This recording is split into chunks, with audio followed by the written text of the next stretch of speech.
Now, 1 in 6 couples will experience infertility, and whether you are just beginning your journey to becoming parents or simply planning for the future, it is always worthwhile getting as much information as possible. In addition to other factors, lifestyle and good nutrition can, of course, play a part in maximising your fertility. Consultant nutritionist Gaye Godkin joins us now with her tips. Gaye, you're welcome as always. Hi, good morning. Now, I think anyone who's trying to get pregnant or struggling to get pregnant has realised that nutrition plays a huge role in your ability to conceive and to maintain that pregnancy, but also the quality of your eggs, and for men, the quality of their sperm as well. But we're going to focus on the women today. Yeah, absolutely. Well, this is the whole new area that we're now calling epigenetics, which in essence means the environment in which the egg is being expressed and how the egg, if it attaches itself into the uterine environment. So it's So it's the pre-period. Yes. Because we all know of the 9 or 10 months, some people say it is, that you are pregnant, that you need to look after yourself, and people are very conscious of what they eat and what they drink and what exercise they're doing. But this is way before that. Absolutely. You need to be preparing for a minimum of 3 to 6 months ahead of even considering conception.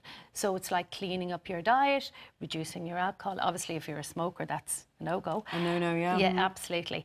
And, you know, getting all of the nutrients in is absolutely vital because hormones are made from proteins and fats. The egg quality depends on what environment it's coming out into. The intrauterine environment is a huge focus now on, if you can think of the lining of the womb, I always explain this, it's like the soil in your garden. So, you know, each cycle has a different level of quality nutrients or soil in the intrauterine environment. And does it change whether you're trying to get pregnant in your 20s, or your mid-30s, or your early 40s? Absolutely. So a 40-year-old woman who's trying to conceive, her eggs are as old as she is, you know, and have been exposed to all of the negative lifestyle factors, the environmental pollutants and all that goes with that.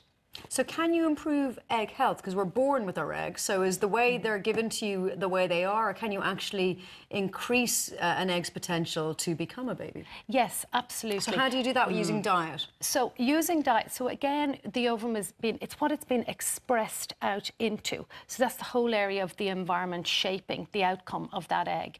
So if you have a diet high in, for example, good fats, really, really important. Lots and lots of proteins, the correct amino acids. And that's where this is the new supplement, Proceive, that has just come out onto the Irish market. And it has had 5 years of research looking at what are the exact nutrients that you need to get in there. And what are they? What are the exact nutrients? Well, we break them down. Well, to be honest, there's about 28 in this, and it's a moving feast, as I say, but certainly the right amino acids, because they're the building blocks to make the protein for And Gaye, would we not be getting that from a decent, healthy diet? Well, do you know something, Sinead? The Irish diet is not great, let's be honest. You know, we have to look at that. And we know that there are several nutritional deficiencies. And take, for example, the stress of going through fertility issues. If you're stressed, you're naturally depleting your B vitamins. And B vitamins are something you need on a daily basis. And again, folic acid. So you're looking at, you know, we know that there's absolutely no way we can get sufficient folic acid from our diet.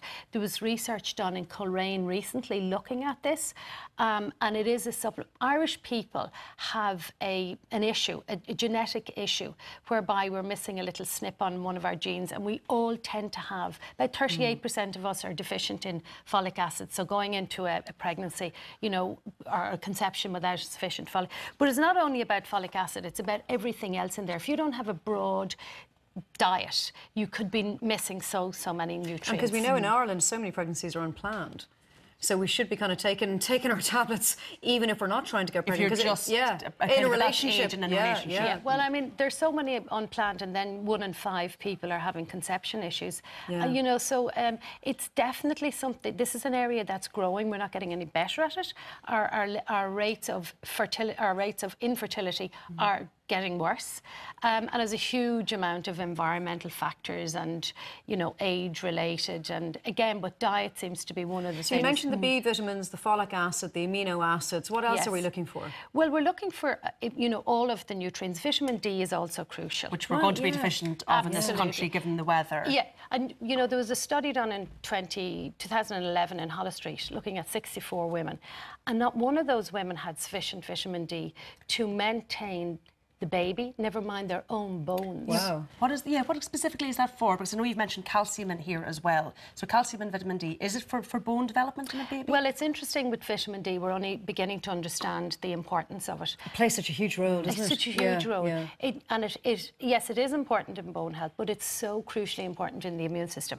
And coming back to fertility, this is where about 35%, so 35% of people who cannot get pregnant fall into this thing called the unknown. We now know that that is all around the immune system. So the immune system, vitamin D is involved in about 200 genetic expressions across the immune system.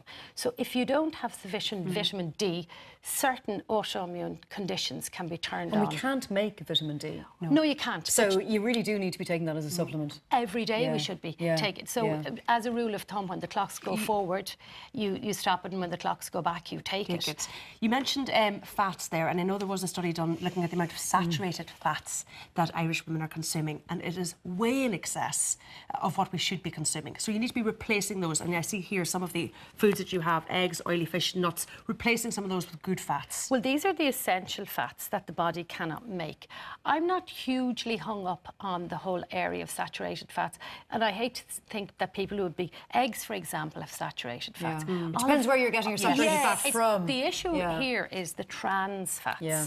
And the diet in Ireland, you're absolutely right, Ciara, the diet in Ireland is chock-a-block full of trans fats, and they get into the cell membrane and they block up the receptors. And where are they coming from? They're coming from your donuts, your your pizzas, processed, your margarines, anything that's made with margarines, or if you're reheating oils, for example, making chips. So look, it's the Irish diet, you know. So you would recommend, Gaye, that people do take a supplement, even if they're kind of thinking somewhere in the future I might try and get pregnant. Start now? Absolutely. Yeah. Well, I mean, for example, this one here has been... You can take this during your pregnancy as well. So, again, it's all about the environment. I'd say 3 to 6 months before you are thinking about it, to make sure, to be sure that you're doing everything you can. And then you can stay on it for the 9 months. And you can stay on it for the 9 months of pregnancy. Gaye, thank you very much. Absolutely. Pleasure. Thank you, Thank you girls. so much.